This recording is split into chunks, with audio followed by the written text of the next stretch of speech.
मैं अमोल का सर आपका स्वागत करता हूं। दोस्तों, मुझे बहुत जल्द आपके साथ जुड़ना था, लेकिन थोड़ा मेरी तबीयत अच्छी नहीं थी बीच में, राइट। अभी भी अच्छी नहीं चल रही तबीयत, लेकिन मुझे आपसे जुड़ना बहुत ज़रूरी था, क्योंकि और लेट हो जाता तो शायद वो बात बाद में कह के मतलब नहीं जो अब कहना है। आपको ये टेंशन है कि सर टाइम को कैसे मैनेज करें। करीब करीब 5 मार्च को मैंने शेड्यूल बना के रखा था, लेकिन हेल्थ इशू की वजह से थोड़ा आगे पीछे हो गया। दोस्तों, कुछ बच्चों को ये टेंशन होगा कि सर 90 प्लस आएंगे कि नहीं। कुछ कैटेगरी ऐसी होगी कि सर 80 भी आ गए ना, बहुत अच्छी बात है। और कुछ बच्चे हो गए कि सर बस पास करा दो। लेकिन टेंशन हर किसी को आता है, वो टॉपर हो, वो एवरेज बच्चा हो या बिलो एवरेज हो। एक ही सवाल बार बार आता है कि क्या सर हो पाएगा क्या।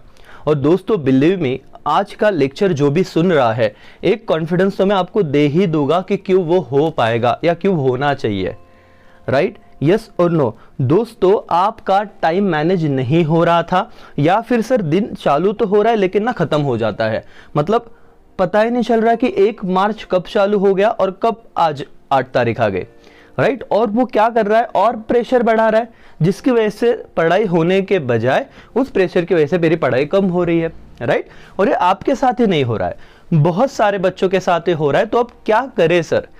मालिक, मैंने आपको, मतलब ये कोई भी स्टूडेंट देखे, science, arts, commerce, specifically commerce के बच्चे, मैंने आप लोगों को ओसी, एसपी, इको, इसके तो एक फॉर्मेट भी दे दिया कि कैसे पढ़ना है। यस और नो। तो पहला सवाल, क्या सर बचे हुए दिनों में सच बताओ पढ़ाई होगी क्या।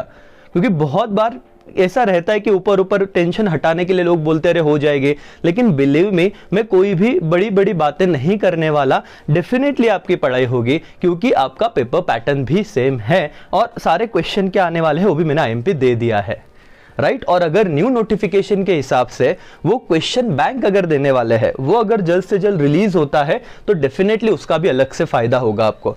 समझ में आ रहा है। यस। तो ध्यान दो सर, टाइम मैनेजमेंट का सबसे बड़ा इशू है। दोस्तों, ये जो शीट है वो मैं टेलीग्राम पे भी डाल दूंगा, राइट। जो कनेक्टेड है बच्चे, मैं उनको भी भेज दूंगा, राइट। लेकिन दोस्तों, ये क्या एक शीट है, ये ध्यान से देखना, राइट। एक टेबल मैंने बना के रखा हुआ है, उसमें आप लोगों को 3-3 घंटे के मैंने 8 स्लॉट किए हुए हैं, राइट। 3-3 आवर्स के मैंने 1 2 3 4 5 6 7 8। अब आपको ब्लॉक वाइज जाना है। First 3 hours, then second 3 hours, then second 3 hours. आपको समझेगा सर कहां पे टाइम गया। एक एग्जांपल के तौर पे बताता हूं, राइट। आज मैं पढ़ने बैठ रहा हूं, ध्यान देना, सुनना आराम से, बहुत कॉम्प्लिकेटेड नहीं, बहुत ईजी है करके। आज मैं पढ़ने बैठ रहा हूं, मैंने कल क्या किया मालिक, मैं रात को 12 से 3 सो गया था, ठीक है, स्लिप। 3 से 6 ये भी 3 घंटा मेरा नींद में गया, ओके। किसी बच्चे का क्लास रहेगा, वो 6 से 9 उठा होगा, मे बी उसने क्लास अटेंड किया होगा, बराबर है। तो एक बहुत बड़ा प्रॉब्लम क्या हो रहा है, बच्चों को ऐसे लग रहा है कि सर जो क्लास अटेंड कर रहे हैं ना, वो सेल्फ स्टडी में नहीं आ रहा है, और उसकी वजह से हमारा बहुत सारा टाइम जा रहा है।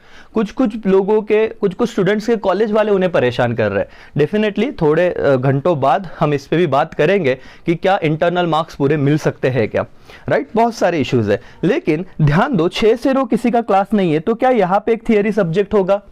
जो रात को पढ़ते हैं तो आपके अकॉर्डिंग यहाँ पे टिक करना, भाई मैं 12 से 3 अकाउंट करूंगा या उसी करूंगा। जो लेट नाइट स्टडी करते हैं, जो नहीं करते हो, नींद वहां पे लिख दो। सर इससे क्या होगा, इससे ना आपको एक्चुअल में समझेगा कि टाइम कहां पे जा रहा है। देन आफ्टर 9 to 12 हो सकता है अगेन आपके कॉलेज हो सकता है आप कुछ पढ़ रहे हो, लिख लो वहां पे। सर इसका जेरोक्स निकाल लो, नहीं तो ड्रॉ कर लो। देन आफ्टर 12 से 3 ऑलरेडी देखो 4 सेशन, रात को 12 से दोपहर को 12 तक, 12 घंटे का यहाँ पे आधा दिन आपका निकल चुका है। आपको लगता है सर हम ही कुछ नहीं कर रहे, लेकिन कैसे करोगे अगर आप अपने टाइम को समझ ही नहीं रहे हो। फिर क्या होता है कि पूरा वक्त जाने के बाद प्रेशर आता है और फिर हम वो भी छोड़ देते हैं जितना करना चाहिए। लेकिन ऐसे मत करो। फर्स्ट आपका हाफ डे खत्म हो जाता है दोपहर को 12 बजे, तब तक देखो कि आप इवैल्यूएट करो आपने क्या क्या किया और कौन से चीजों को प्रायोरिटी देनी चाहिए। लगता है सर कि हमारा XYZ सब्जेक्ट बहुत अच्छे से हुआ, टीचर उसी को पढ़ाया जा रहा है, तो रुक जाओ, ये आपका अभी कॉल लो, सेल्फ एनालिसिस करो कि वो सब्जेक्ट नहीं करना, अब जिसमें बजी है उस सब्जेक्ट को मैं पढ़ाई करूंगा।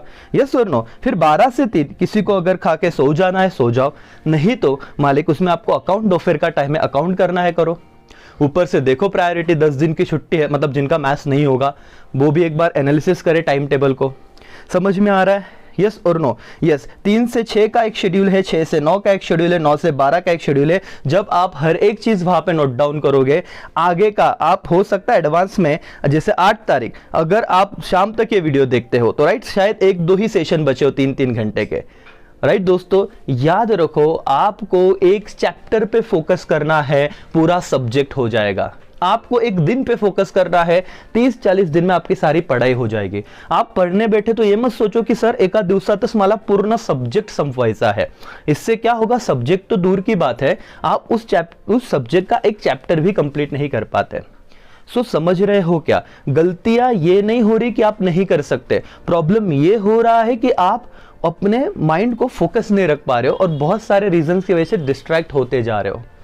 यस और नो? तो डिस्ट्रैक्ट नहीं होना है मालिक। 30 दिन दुनिया इधर से उधर हो सकती है और हमारा तो 12th का एग्जाम है। और मुझे एक बात बताना आपको बहुत ही ज़रूरी समझता हूँ कि आपके घर वालों को आपसे ज़्यादा आपके मार्क्स प्यारे नहीं है। आई नो वो बोलते हैं, बोलने दो, राइट, वो भी आपका अच्छा ही सोच रहे हैं, लेकिन ज़्यादा दबाव या ज़्यादा प्रेशर या डिप्रेशन में मत जाना। जितना आपसे हो रहा है, राइट, जितने अभी सपोज क्रैश बैच के बच्चों के भी शेड्यूल धीरे धीरे 1-1, 2-2 घंटा चल रहा है, मैं उनको वही कह रहा हूँ कि एक क्वेश्चन करो दिन में, 2 क्वेश्चन करो, लेकिन वो इतना सही करो लिख के, जो मैंने शेड्यूल दिया था राइटिंग वाला, राइट, वो इंपॉर्टेंट क्वेश्चन में 3 कॉलम थे, इतना सही करो कि वो हो जाना चाहिए। आज सब्जेक्ट नहीं होगा, क्या 30 मार्च तक हो जाएगा? क्या 4 अप्रैल तक हो जाएगा? हाँ sir. So focus per day पर चैप्टर, या फिर चैप्टर भी बड़ा हो रहा है तो चैप्टर का कुछ पार्ट, समझ में आ रहा है? लेकिन वो आपका कॉन्फिडेंस होना चाहिए। और मैं हमेशा कहता हूं ना दोस्तों कि रेस आप अगर लड़ रहे हो ना, तो यहाँ पे 23 मार्च को जाना है आपको, 23 अप्रैल को सॉरी पेपर है अभी सर। आज तो 23 मार्च भी नहीं है ना, 8 मार्च, मतलब करीब करीब मोर देन 1 मंथ है। तो आराम से अगर जाओगे सब चीजें होगी। सर थियरी को हम कैसे मैनेज करें? मैं वही बोल रहा हूं कि कभी भी किसी से ये मत पूछो कि आपकी पढ़ाई कैसे करनी है, या फिर मैं कभी किसी को बताता भी नहीं। मेरा काम क्या था, आपको एक फ्रेमवर्क देना। आप देखो कि आपका टाइम सच में किधर जा रहा है। मेजोरिटी बच्चे तो घर पे ही बैठे होगे, कुछ जॉब कर रहे होगे, तो वहां पे लिख दो कि सर ये टाइम अनअवॉइडेबल है, इसका टेंशन लेके कुछ फायदा ही नहीं। 6 घंटे सोना है तो सोना है। कुछ बच्चे 12-12 घंटे सोते हैं, क्यों? क्योंकि 6-7 घंटे सोए, उठे, क्या करे समझ नहीं रहा, वापस सो गए। तो इससे क्या हो रहा, आपका एक दिन बर्बाद कर रहे हो, धीरे धीरे मंथ बर्बाद हो जाएगा। समझ में आ रहा है क्या दोस्तों? मेरी बिल्कुल भी कैपेसिटी नहीं थी कि मैं वीडियो रिकॉर्ड करूं, बट मुझे समझता है कि सही चीज़ सही वक्त पे आई ना तो ही इंपॉर्टेंस रहता है। नहीं तो मैं यही चीज़ आपको 25 मार्च को बताता तो शायद इतना यूजफुलनेस नहीं होता, राइट। सो आपको देखो, एक तरह मैंने डेट दिया है, एक वीक। रेड में देखो पिछला वीक तो खत्म हो गया, यस और नो। अब आपका जो ब्लैक में चल रहा है ये पूरा ये वाला वीक है। तो अच्छी तरह से मैनेज करो। कोई क्लास है, प्रायोरिटी सेट करो, क्या इंपॉर्टेंट है क्या नहीं है भाई छोड़ दो, क्योंकि अब आपके मार्क्स ज्यादा मैटर करेंगे। क्योंकि मुझे पता रहेगा एज ए स्टूडेंट मेरा सच में कितनी पढ़ाई कौन से सब्जेक्ट में अच्छे हुई है, कौन से नहीं हुई है।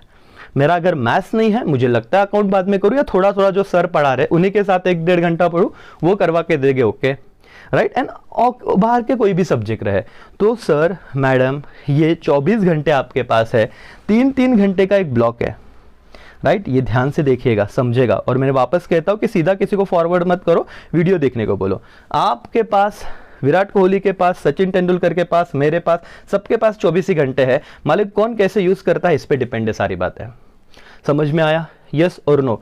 तो सर कॉन्फिडेंस लेके आओ, फोकस करो, राइट। बाकी किसी चीज की चिंता मत करो, आपके प्रोसेस पे ध्यान दो। चैप्टर में से कुछ पॉइंट, फिर एक चैप्टर, फिर 2 चैप्टर, फिर 3 चैप्टर, जैसे कि आपने मेरे इंपॉर्टेंट क्वेश्चन के वीडियो भी देखे होंगे। तो सब चीजें आराम से खत्म होगी अगर आप लिख के फॉलोअप लेके चीजें करोगे तो। क्योंकि अगर जेन्युइन केसेस में टाइम जा रहा है, कोई बीमार हो गया तो जाना ही पड़ेगा वहां पे। फिर बाद में ये मत सोचना अरे मैंने पढ़ा क्यों नहीं, क्योंकि आपके पास शायद वो सिचुएशन ही नहीं थी। लेकिन ये क्या करो, लिख के रखो, टेंशन मत लो। इसी नोट्स के इसी पेज के नीचे कुछ कोट्स लिखे हुए हैं, राइट। मुझे ऐसे पर्सनली लगता है कि जब ये कुछ बोलते हैं ना कि कॉन्फिडेंस बूस्टर होते हैं, तो आप लोग जितना हो सके ध्यान दो और अच्छे से चीज़ों को करो। ऑल द बेस्ट दोस्तों। ये आज का वीडियो यही बताने के लिए था, 30 दिन में 6 सब्जेक्ट आराम से होता है, मोर देन 30 डेज है आपके पास। तो सर पेपर पैटर्न फिक्स्ड है, एसपी का लेक्चर देखा, ओसी का देखा, राइट, इकोनॉमिक्स का देखा। सर ये सब चीज़ें अगर इतनी सॉर्टेड है, इवन अकाउंट की भी, तो क्यों हम टेंशन लें, राइट। प्रेशर लेके कुछ मत करो, शांत दिमाग से करो। आधा एक घंटा नहीं पढ़ा है और एक गाने सुनो, वापस पढ़ने को बैठो। लेकिन जितना आप फोकस रहोगे, जितना कॉन्फिडेंट रहोगे, उतना हो पाएगा। तो और भी बातें बतानी थी, लेकिन इतना काफ़ी है। तो दोस्तों यहीं पे मैं रुकता हूँ। Thank you so much, bye bye, take care, जय हिंद, जय भारत।